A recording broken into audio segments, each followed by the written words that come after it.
I don't know who you are. I don't know what you want. But what I do have are a very particular set of skills. Skills I've acquired over a very long career. I will look for you. I will find you. And I will kill you.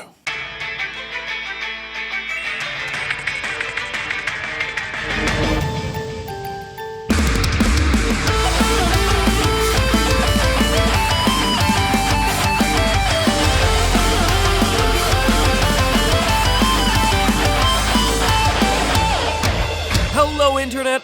Welcome to Game Theory, where we analyze cartoon physics with a seriousness usually reserved for overworked mechanical engineering undergrads. Hey, you know a game that I've never talked about in the entirety of this series? Well, you saw the title and thumbnail, so probably you do. It's Mario Kart! Seriously, 182 episodes of the show, and not once have I touched on Mario Kart. Wrap your head around that for a second. It's a weird oversight for a franchise that I played non-stop when I was growing up. Granted, I was playing with myself, don't take that out of context, against the computer, since that's how us single children do. But man, let me tell you, I got so good at whooping some computer-controlled Wario behind. That star ain't gonna help you catch up to this pedal to the metal Peach, brother. Pedal to the metal Peach! Yeah! Peachy's got it! I'm still manly. But now, with the release of Mario Kart 8 Deluxe, should I say re-release of Mario Kart 8? No, who am I kidding? No one cared enough about the Wii U to play that thing. Anyway, Mario Kart 8, it's out, it's fun, 200cc is brutal, let's theorize. Now, at this point, you all know how I roll when it comes to Mario theories. I'm constantly on the lookout for the sickest, scariest, most violent, dangerous, and depraved depths of good old Mario Jumpman Mario's adventures. But even I've gotta admit, Mario Kart 8 may be the single most horrific Mario game out there. And that is saying a lot for this twisted world of brotherly rivalries, sociopathic domination, and failing father figures. But I assure you, Internet, that when you do the math, or more accurately, when I do the math, you watch it and then critique it from your couches at home, these karts are death machines. No helmets, no seatbelts, all danger. Surprised about that seatbelt thing, by the way? Yeah, me too. I thought for sure that Nintendo would need to add that in to remain child-friendly or something, but no. They're riding strapless the whole time. Even in that shameless bit of product placement they got in there, the Mercedes GLA, it's an unlockable cart in the game. It's a car ad. It'd be like if I put a big honkin' Mercedes in the video right now and they paid me for it, and then I didn't properly Photoshop a seatbelt over my poorly Photoshopped body. You know, that's really weird. I feel like showing a seatbelt's gotta be a legal requirement for car ads. I mean, when I did Petucation, which was a thing that I did with Purina like a couple years ago, they had requirements where they couldn't show dogs on bicycles or dogs doing human things or dogs without collars. All these individual, very specific requirements that we couldn't do either legally or because their brand didn't want us to. So here's a little behind the scenes moment that I thought you guys would enjoy. Probably the worst looking video, worst sounding video I will ever take and show you guys. I've been researching the script for the last 6 hours on the plane. I wonder if Nintendo and Mercedes are actually breaking the law by not showing Mario and other characters wearing a seatbelt in that GLA car that's in Mario Kart 8. So I've been looking it up for, I kid you not, the last 30 to 45 minutes on the airplane Wi-Fi, so you can imagine how fun and exciting that's been. But I finally found the right combination of keywords that works. Vehicle advertising, and they say driving practices or any other breaches of the law. You have to show proper driving etiquette, so you have to use fog lights, you have to use brakes, indicate changing lanes, and of course, using seatbelts. So what that means is that, yeah, Nintendo and Mercedes actually are breaking the law with their GLA promotion in Mario Kart 8.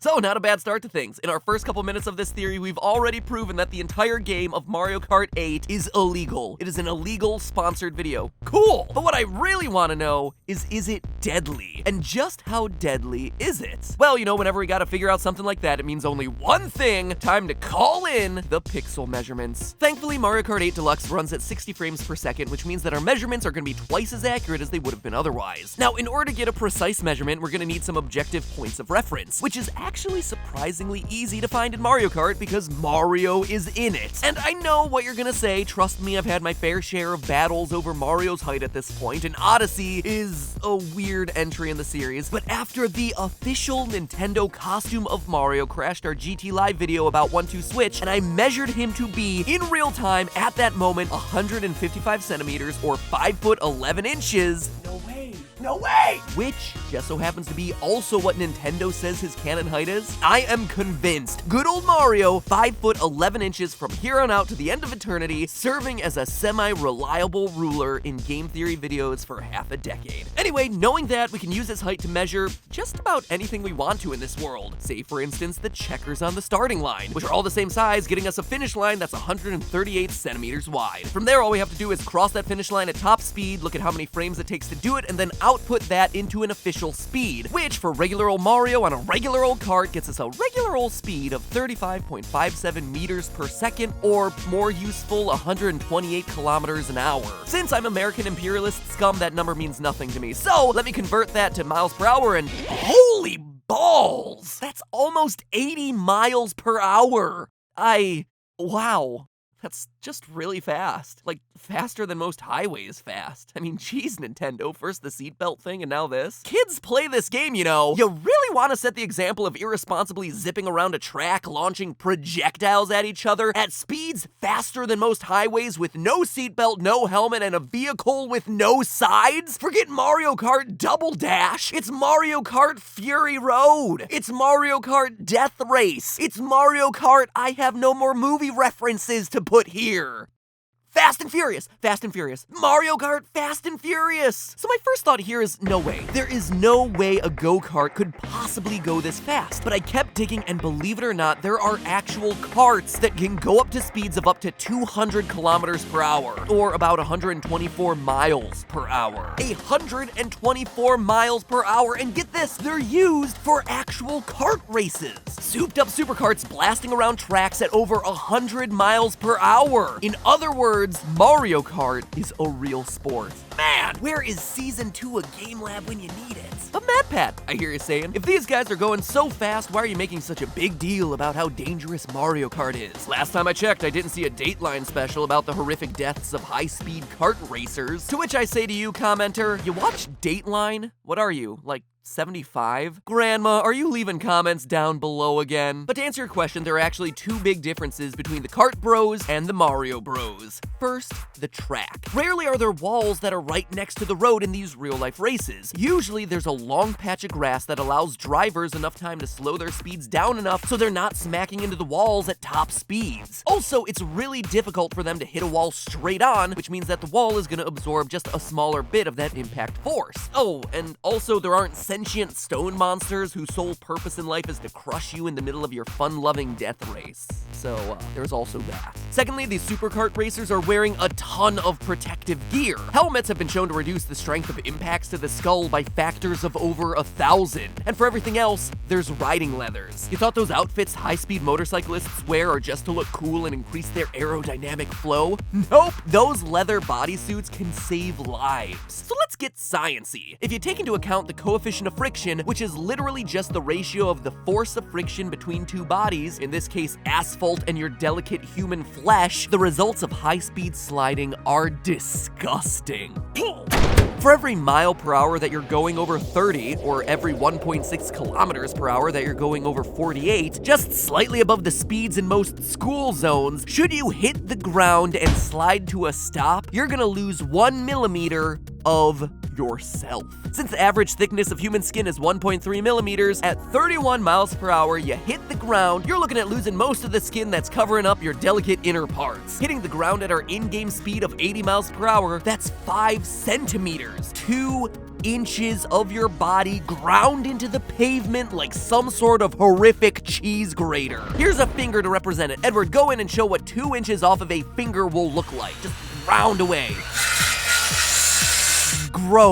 Gross and disgusting. And that's just the top speed of the basic kart with the most basic Italian plumber driving it. No offense to Mario, but there are a lot faster drivers out there with a lot better karts. So I went in and ran all the characters through our little speed test here on a variety of different kart setups. And from our testing, Dry Bowser and a B Charger with slick wheels, a super glider, and 10 coins yielded the fastest setup without using any items, reaching top speeds of up to 180 kilometers per hour or well over 110 miles per hour. Oh, now we're talking. So I had myself a little thinky think and came up with the following thought question, because writing the show has gradually warped my mind into a perverse what-if machine. What if We took the fastest speeds in the game and put the little bittiest drivers behind the wheel, then got into a crash. Who's gonna get into a crash? Who's gonna get into a crash? Yeah, you are, Baby Peach, Baby Daisy, and Baby Rosalina. If there was ever a reason for these babies to wet their diapers, this would be it. You see, I measured them up and the babies are about 60 centimeters or 24 inches tall. And at speeds that high, you'd be losing 7 centimeters or 3 inches from your body. In other words, in a crash, 1/8 of that child would be rubbed off on the concrete like a human eraser. We're no longer talking about just skin, we're talking skin, muscle, bone, and if you're super unlucky, vital organs, which is what we call a skin avulsion. It's like a scraped knee, but on steroids. Why are we letting babies with way less skin than the rest of us, by the way, drive these things? Welcome, ladies and gentlemen, to Game Theory, the only show where gruesome child murder is a regular part of our programming lineup. Actually, no, you know what? No, it's not me. It's the games. It's these video games. Don't blame the messenger, guys. I just do the horrific math and bring the gruesome truths of these dark, twisted games like Mario Kart to light. And if you think I'm done, well then clearly you haven't looked at that video play bar yet, because I haven't even talked about head-on collisions. Oh boy, howdy, the head-on collisions. We've all run into a Mario Kart wall once or twice, right? But what Nintendo's cutesy animations are covering up are the horrific consequences of every time you plow into that moo-moo in the meadow. Want to know what happens when you run into a wall headfirst at 100 miles per hour? Well, I don't have the budget to show you. Well, at least until YouTube gives the channel another show, but luckily I know some people who can show you. Two of my most manly of crushes, the Mythbusters, took a bunch of cars and plowed them into a wall at 100 miles per hour, because that's what you do when TV gives you a butt ton of cash. You just blow up stuff. Are you ready for some more wanton destruction? And this is what happened. It's half its original size! And remember, engineers have spent decades perfecting the car to protect the driver. Karts? They got none of that. No bumpers, no airbags, no crumple tech. So, you know, try to avoid hitting those thwomps and pillars because you are absolutely murdering your driver every time you do. They're experiencing over 2,000 Gs, 2,000 times the force of Earth's gravity when you're going from 100 miles per hour to 0 in a split second. And 2,000 Gs is more than enough to rip your organs to shreds and shatter your bones to splinters. You know, I wish I did the sound effects for these games, because here's what the game would look like with my sound direction. No, no, no, no, no, no!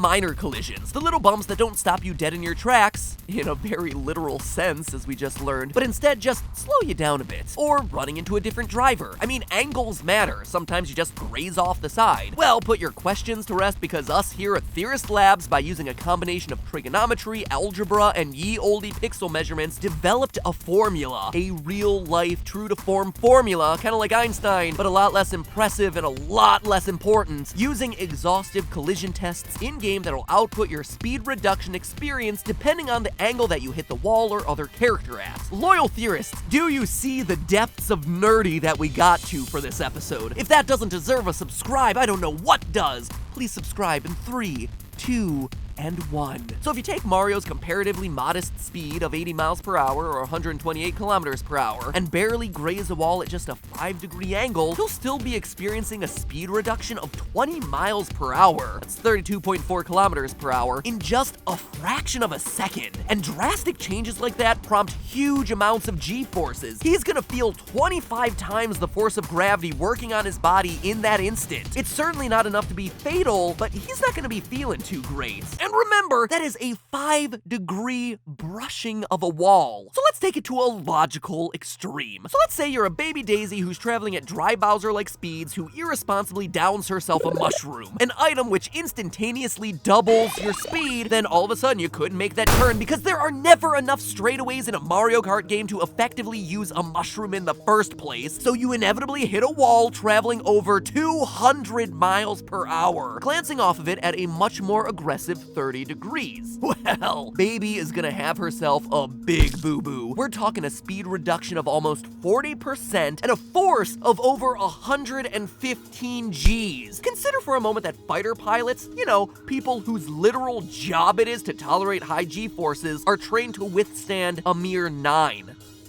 Gs. How is a regular adult tolerating this, let alone a newborn baby racer? And this is all because the walls in Mario Kart don't yield at all, whereas the walls in most racetracks in the real world are designed to crumple, absorbing energy and slowing you down. But oh no, my friends, not in the happy-go-lucky Mushroom Kingdom. You're basically running into a solid cement wall in Mario Kart, and that thing ain't gonna collapse. You are. Oh yeah, but I forgot, you're not wearing seatbelts, so instead of crumpling up with the rest of the car, you're just gonna fly headfirst into that cement wall, becoming a decorative red splotch on the side of Royal Raceway. And I know what you're thinking, all of this is ignoring items like banana peels, red shells, blue shells, speed boosters, and literal bombs. Those all probably deserve an episode on their own, but for now, the true point of today is that Mario Kart is, without question, one of the single most straight-up violent games that you've ever played. Let that sink in next time you're power sliding around Rainbow Road.